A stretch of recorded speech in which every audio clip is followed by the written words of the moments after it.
Assalamualaikum warahmatullahi wabarakatuh. Hello everyone, welcome to my channel.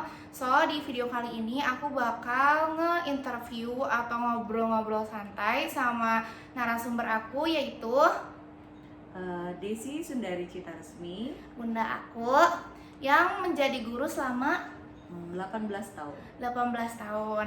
Jadi video ini semoga bermanfaat dan juga kalian bisa mengambil hikmah dan keseruan dari membicarakan tentang pendidikan ini gitu. Pertama-tama, menurut Ibu, apa itu makna pendidikan dalam kehidupan Ibu? Makna pendidikan dalam kehidupan itu adalah hal kedua yang penting setelah agama. Itu pendidikan. Karena bisa menjadi bekal hidup, bisa menjadi salah satu pegangan kita juga untuk mencapai keselamatan dan kebahagiaan hidup kita di dunia maupun di akhirat. Oke, berarti pendidikan itu benar-benar penting ya, terutama penting dalam kehidupan gitu, karena ya apa-apapun didasari sama ilmu, mau gak mau gitu ya. Betul, karena ilmu itu adalah cikal bakal dari suatu peradaban. Budaya juga ada karena ilmu. Jadi ketika kita memiliki ilmu, otomatis kita juga akan terbentuk dalam diri kita ya, kayak akhlak, adab, itu selain dari ilmu pengetahuan yang kita dapat. Oke. Kalau boleh tahu gimana nih kisah pendidikan Ibu gitu, mungkin bisa diceritakan dari SD sampai kuliah. Oke, jadi Ibu itu dulu awalnya dari TK ya. Zaman dulu aja Ibu itu TK udah 3 tahun. Karena mungkin karena ibu bekerja, jadi sekalian nitipin anak gitu ya. Jadi TK Ibu tuh kayak nol kecil nol besar, tapi zaman sekarang mah playgroup mungkin ya di TK Isia. Kemudian SD-nya di SD Purwinangun 1. Kemudian SMP-nya di SMP 1 Kuningan. SMA-nya di SMA 2 Kuningan. Kemudian kadarullah nggak lulus UMPTN, kalau zaman sekarang SNBT dulu. Dulu setelah SMA Ibu kuliah di STT Telkom, jurusan Teknik Informatika. Kalau sekarang itu Telu ya, Telkom University. Setelah itu karena Ibu sudah berumah tangga, mengikuti suami Ibu yang kerja di Kuningan. Kemudian Ibu iseng-iseng karena tidak bisa lagi bekerja waktu itu, Ibu resign dari Telkomsel. Kemudian Ibu iseng-iseng ngajar bahasa Inggris waktu itu, karena Ibu memang suka bahasa Inggris dulu. Ibu ngajar bahasa Inggris di SD karena keasikan. Akhirnya amanahi megang kelas. Akhirnya mau tidak mau Ibu harus belajar lagi ya, karena background Ibu bukan di pendidikan, di teknik informatika. Jadi Ibu kuliah lagi di Universitas Kuningan, ngambil PGSD, lulus tahun 2017. Kemudian Ibu rasa namanya seorang guru tiap hari nyuruh anaknya belajar, masa gurunya gak belajar. Jadi Ibu rasa penting guru SD mengupgrade kompetensi. Kemudian Ibu melanjutkan magister atau S2 di manajemen pendidikan Universitas Wiralodra di Indramayu. Udah gitu aja. Oke. Selama Ibu menempuh jalan di pendidikan gitu, ada gak sih hal-hal yang membuat Ibu tuh berpikir kayak, kenapa aku harus melakukan ini? Kenapa aku memilih jalan ini gitu? Ya, betul. Jadi kenapa bisa menempuh jalan itu, mungkin jalan hidup ya yang Ibu harus menempuh.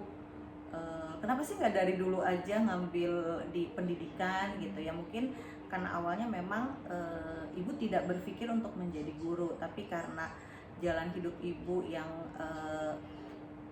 mengarahkan atau takdir Allah menjadi guru, ya akhirnya Ibu jalani. Dan ternyata memang dari dulu passion Ibu itu ya mengajar. Jadi Ibu dari SMP itu bukan dari SMP, dari SMA Ibu itu suka ngajarin les privat bahasa Inggris ke anak anak-anak ya, ada anak SD, SMP. Kemudian pas kuliah juga, waktu kuliah di Bandung, ibu tuh pekerjaan sampingannya ngelesin privat ke rumah-rumah anak-anak sekolah SD gitu. Waktu itu kebetulan dapat anak SD ya itu, dan ternyata ibu tuh enjoy ya gitu, ternyata enjoy mengajar itu gitu. Dan ketika ibu bandingkan, oh iya waktu dulu kerja di Telkomsel seperti ini, sekarang ibu jadi guru seperti ini, ternyata lebih bahagia ketika menjadi guru itu. Jadi ya mungkin takdir Allah, tapi harus kemana-mana dulu jalannya. Jadi dijalani dengan penuh rasa syukur, ikhlas,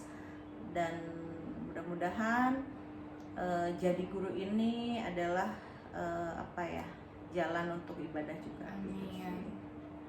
18 tahun ibu mengajar, betul? Iya, dari 2007.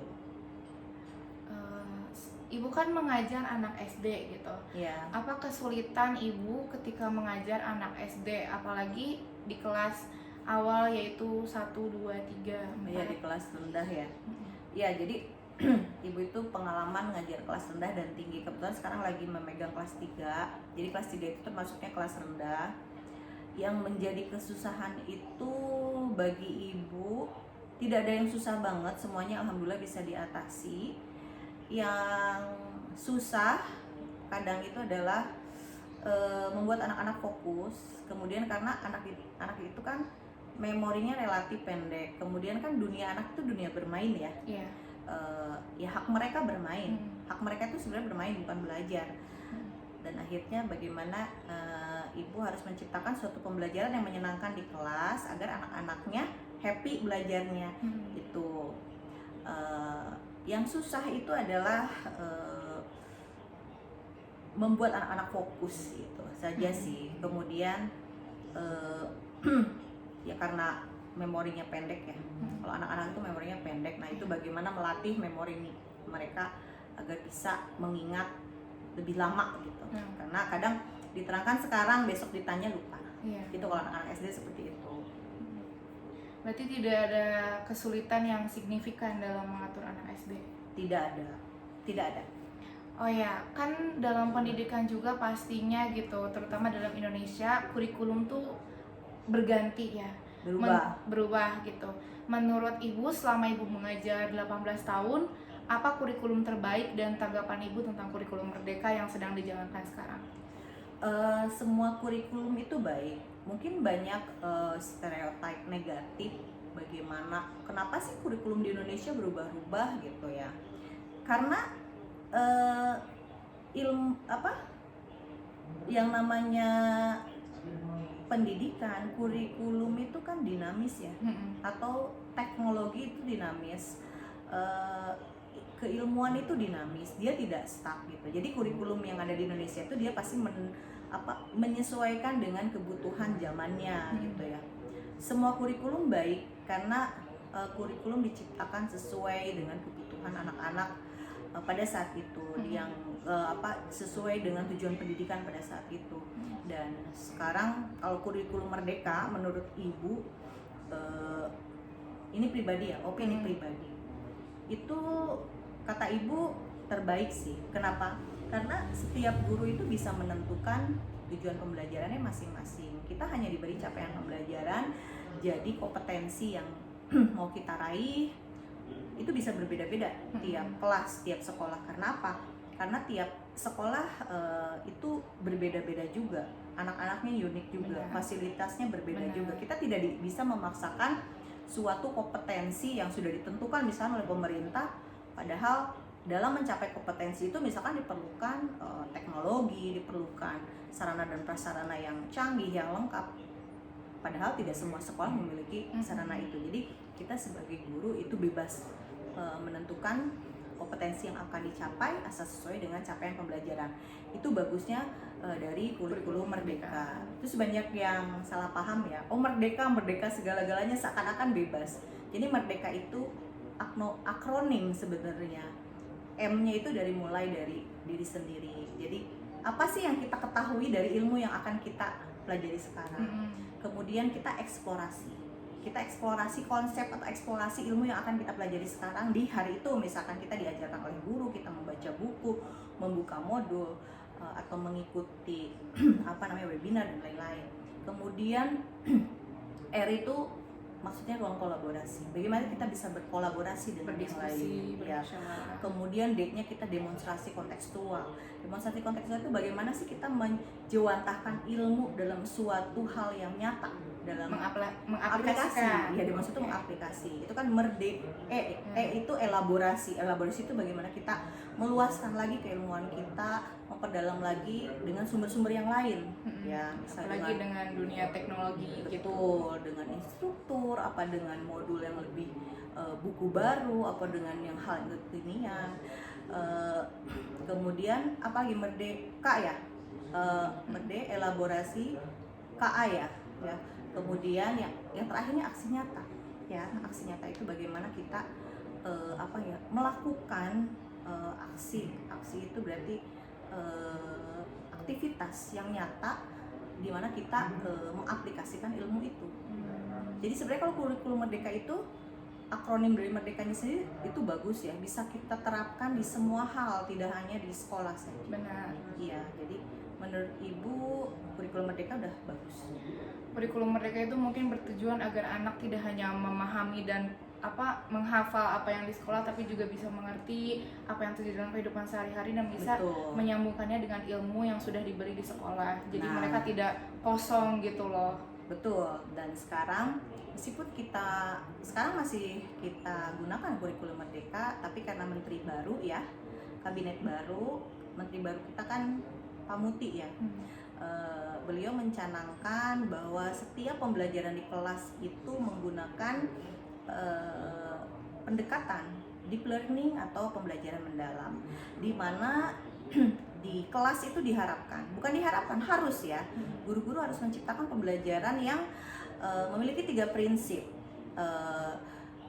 Mindful itu berkesadaran, meaningful itu bermakna, dan joyful itu menyenangkan. Jadi bagaimana anak itu sadar di kelas bahwa mereka itu sadar bahwa mereka akan belajar, bukan bermain. Kemudian bermakna, bagaimana si peserta didik itu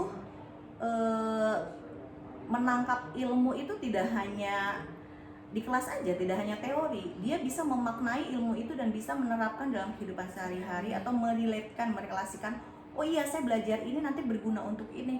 Oh iya ya, benar ya, kemarin saya kejadian itu hubungannya dengan keilmuan yang ini. Nah, itu bermakna.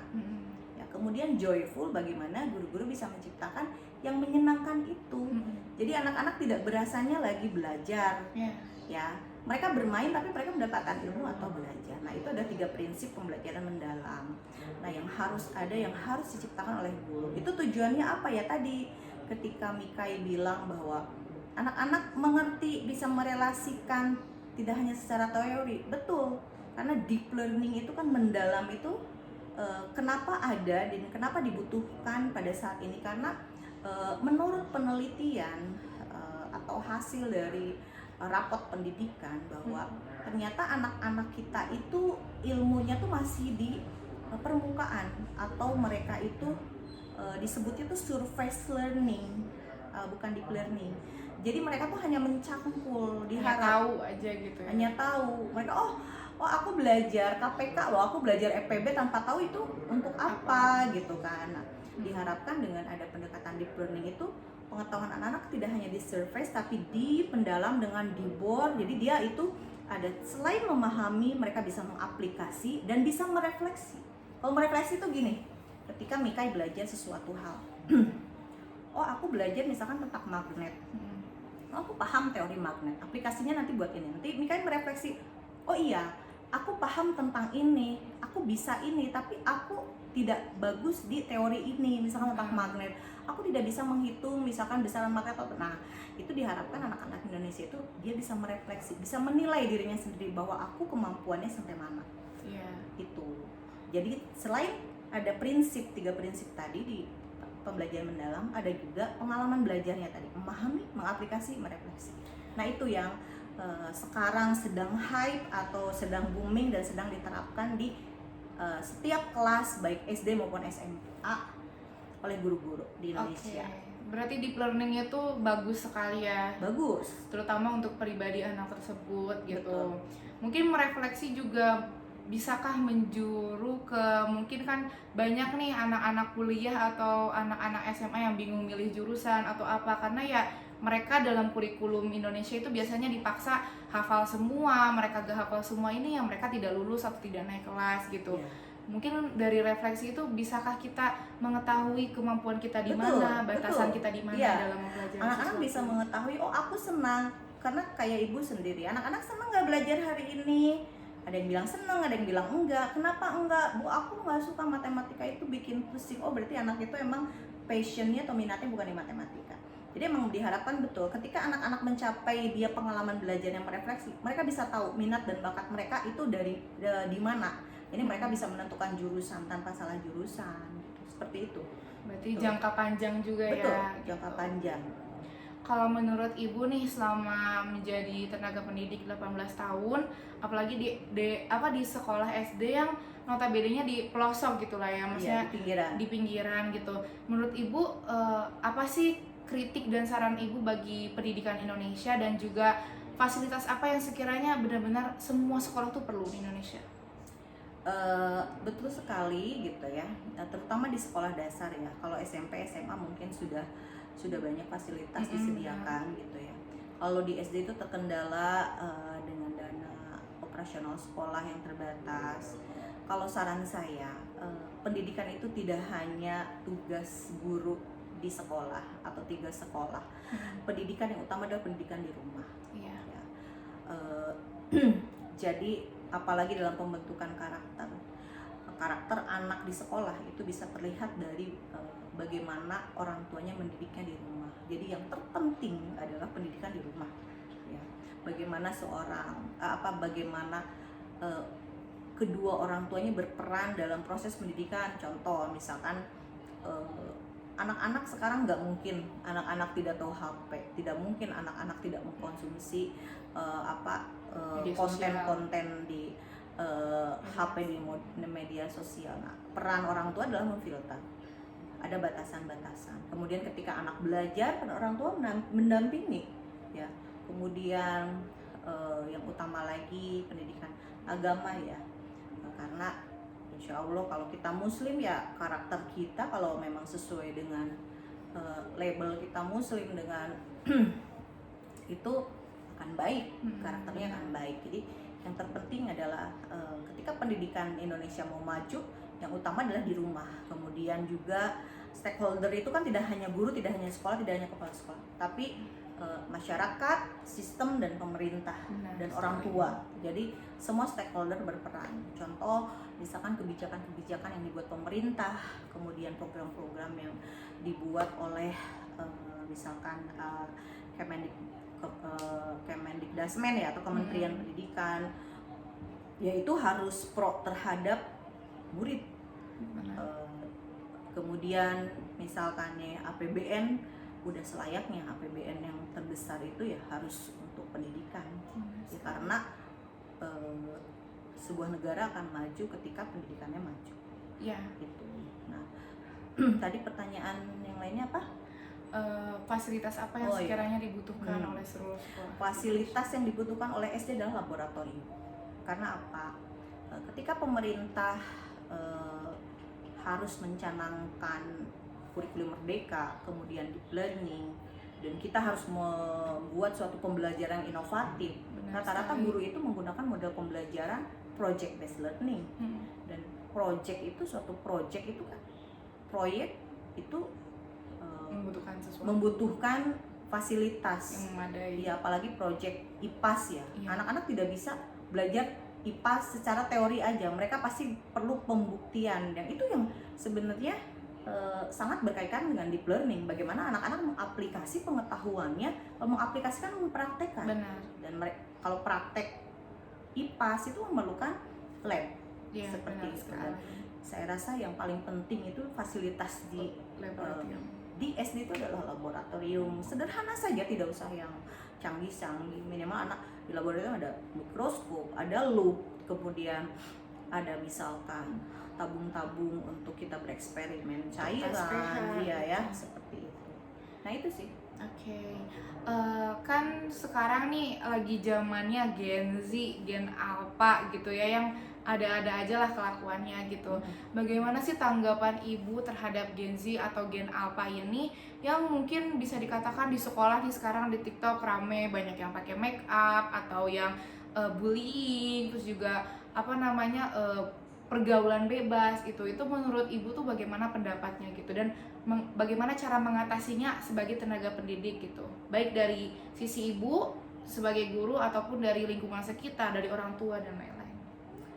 Sebenarnya kan yang dihadapi oleh Gen Z sekarang dan Gen Alpha adalah karakter ya. Ya. Karakter mereka itu cenderung dipertanyakan gitu ya. Bagaimana mereka tidak ada empati, gitu, simpati kurang, empatinya kurang terbangun. Ya balik lagi, ketika si anak memiliki akhlak yang baik, kemudian dia berhasil di sekolah, ya berarti pendidikan di rumahnya berhasil, itu aja. Karena ibu merasakan gitu, setelah 18 tahun, anak yang baik di sekolah, baik karakter maupun dia secara keberhasilan secara pengetahuan, itu karena orang tuanya ada dukungan dari orang tua, ada perhatian dari orang tua. Jadi udah, itu mah ketika kita melihat anak yang baik, berprestasi, akhlaknya baik, udah pasti pendidikan di rumahnya bagus. Itu. Jadi sekarang yang dialami Gen Z sekarang karena mereka dipermudah dengan teknologi ya. Mereka dipermudah dengan teknologi. Zaman ibu dulu ketika membuat laporan praktikum dan lain-lain, ibu tidak bisa seenaknya membuka Google. Seharian ibu di perpustakaan mencari jurnal, literatur untuk menyelesaikan laporan praktikum itu. Nah, sekarang kan anak-anak tinggal buka Google. Bikin makalah tinggal bikin di ChatGPT. Betul? Dulu ibu tidak ada, diketik sendiri. Dimana makanya kenapa secara kompetensi kognitif anak-anak dulu atau zaman milenial, generasi milenial atau generasi Gen X itu lebih bagus daripada Gen Z dan Gen Alpha gitu. Karena mereka belajarnya manual, tidak dipermudah dengan ChatGPT, dengan Google yang bisa dicari. Kayak gini aja, kalau kita mencari misalkan apa itu misalkan tentang sekarang nih yang lagi hype apa nih di misalkan mencari apa itu misalkan pembelajaran mendalam, kalau di Google kan langsung keluar. Benar. Kan ketika zaman dulu nggak bisa, kita harus cari dulu buku yang mengarah ke situ. Iya, tidak hanya satu buku ibu cukup membuat suatu makalah, puluhan buku mungkin yang ibu ambil tentang teori pembelajaran mendalam. Jadi sekarang itu karena anak-anak Gen Z dan anak-anak Gen Alpha itu digunakan dengan teknologi, jadi mereka juga memandang kehidupan ini harus easy peasy gitu, harus mudah juga. Padahal sebenarnya di real life itu tidak ada yang namanya kehidupan mudah. Apalagi kalau kita dilahirkan tanpa privilege ya. Jadi semua juga harus berjuang. Makanya kenapa yang dihadapi oleh Gen Z dan Gen Alpha itu adalah mental. Selain karakter, mereka mental. Mereka kan mentalnya instan, mereka nggak mau yang instan. Padahal in real life itu nggak ada yang instan. Kayak gitu sih. Berarti ya terjadinya bullying atau ketidakpatuhan terhadap sekolah juga itu karena dari rumah. Selama ini ibu melihat anak yang nakal di kelas itu karena mereka tidak diperhatikan oleh orang tuanya di rumah. Jadi di sekolahnya mereka cari perhatian. Ketika anak-anak suka membuli, mereka itu anak-anak yang tidak pernah dihargai di rumahnya. Jadi mereka akhirnya cenderung ingin mengejek yang lain karena mereka tidak belajar bagaimana cara menghargai orang lain. Iya. Kamu pernah bully nggak di sekolah? Nggak pernah, karena sama bundanya diajarin kan. Iya, begitu. Seperti itu sih. Bullying terjadi ya karena si anak pembuli itu tidak pernah datang dari keluarga baik-baik. Itu.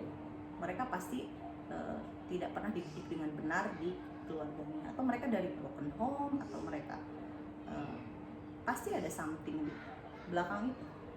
Tidak ada anak dari keluarga baik-baik yang membuli. Berarti sebenarnya kalau misalkan masalah-masalah Gen Z zaman sekarang, apalagi banyak sekali terjadinya isu-isu bullying yang beredar di internet itu sebenarnya tidak hanya dari pendidikannya saja tapi juga dari rumah gitu. Berarti Betul. peran rumah itu sangat penting, penting. selain dari hanya pendidikan yang Di pendidik sekolah. di sekolah, tapi peran orang tua di rumah juga sangat mempengaruhi mental dan kondisi anak gitu. Betul. Ya, apalagi dalam beretitude, dalam ya berpikir secara logika saja juga mungkin bisa dipengaruhi dari di Betul. rumah gitu.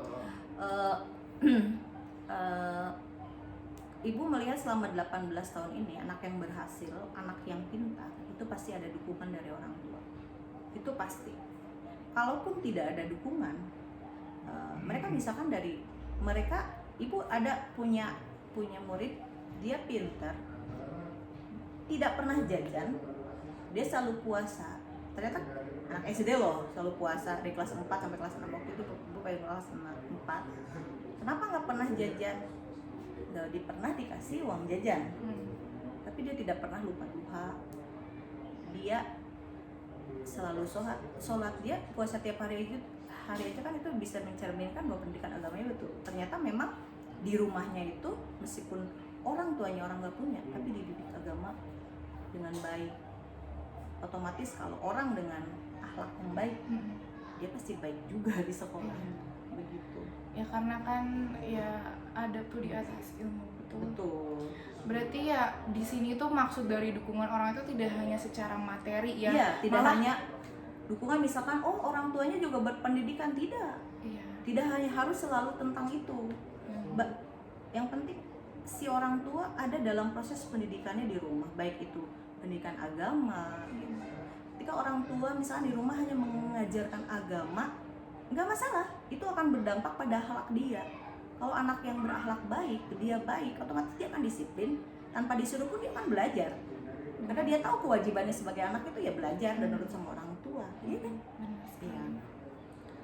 Berarti kesimpulannya yaitu peran rumah, peran orang tua itu sangat penting. Betul. Untuk pendidikan anak, untuk keberlangsungan generasi muda zaman sekarang Iya. gitu. Makanya sekarang juga banyak ilmu-ilmu parenting yang udah mulai diterapkan kepada anak-anak gitu ya. Betul. Dan memang sebenarnya dukungan itu bukan hanya dari segi materi, malah banyak anak yang memiliki privilege dari segi materi tapi mereka tetap tidak merasakan dukungan tersebut, karena ya sebenarnya dukungan itu ya pengawasan, Betul.